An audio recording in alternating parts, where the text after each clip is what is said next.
স্বাগতম জানাচ্ছি প্রিয় শিক্ষার্থীদের। আজকে আমি তোমাদের যে টপিকটি নিয়ে হাজির হয়েছি সেটি হচ্ছে ডিগ্রি দ্বিতীয় বর্ষের সমাজকর্ম তৃতীয় পত্র সাজেশান। আর এই টপিকটি নিয়ে আমি আজকে আলোচনা করব। ফারুক হান্নান আমার চ্যানেলের নাম। তোমরা এই চ্যানেলটি সাবস্ক্রাইব করে ফেলবে। প্রিয় শিক্ষার্থীবৃন্দ, তোমরা জানো যে একটি কোর্সে 20 নম্বর ইন কোর্সে থাকে এবং 80 নম্বর লিখিত পরীক্ষা হয়। সেই 80 নম্বরের যে প্রশ্ন বিন্যাস বা প্রশ্ন যেভাবে থাকে সেটার মধ্যে 3টি বিভাগ রয়েছে। একটি ক বিভাগ, খ বিভাগ এবং আরেকটি হচ্ছে গ বিভাগ। ক বিভাগ থেকে আমি সম্ভাব্য প্রশ্ন হিসাবে আসলে দেওয়াটা খুব কঠিন।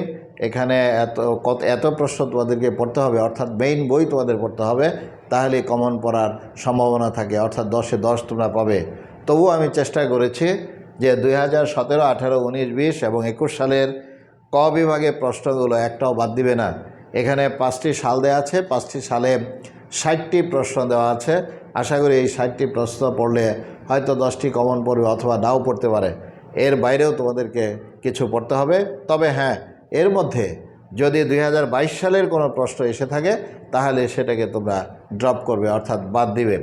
প্রিয় শিক্ষার্থীবৃন্দ, খ বিভাগ থেকে আমি যে সম্ভাব্য প্রশ্নগুলো বাছাই করেছি তোমাদের জন্য, সেই প্রশ্নগুলো হচ্ছে 1935 সালের ভারত শাসন আইনে প্রবর্তিত প্রাদেশিক স্বায়ত্তশাসনের বৈশিষ্ট্য কী।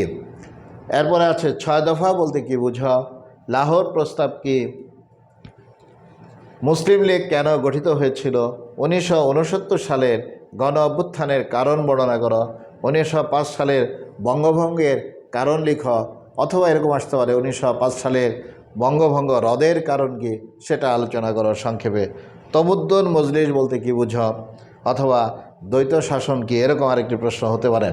প্রিয় শিক্ষার্থীবৃন্দ, এই খ বিভাগে হচ্ছে সংক্ষিপ্ত প্রশ্ন। তোমরা জানো এখানে আরও কয়েকটি প্রশ্ন আমি দিয়েছি।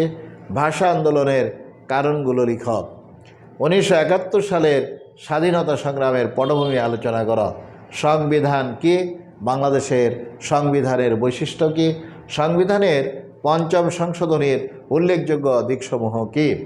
এরপরে আছে গণ অভ্যুত্থান কি, অপারেশন সার্চ লাইট কি।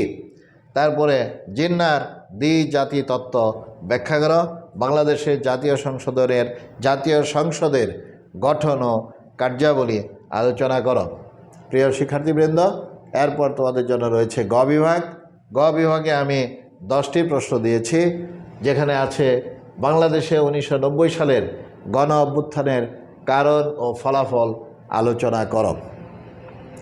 এরপর আছে বাংলাদেশের রাজনীতিতে রাজনৈতিক জোটের ভূমিকা আলোচনা করো, বাংলাদেশের স্বাধীনতা আন্দোলনে 6 দফা কর্মসূচির গুরুত্ব আলোচনা করো, 1905 সালের বঙ্গভঙ্গের কারণ ও ফলাফল আলোচনা করো।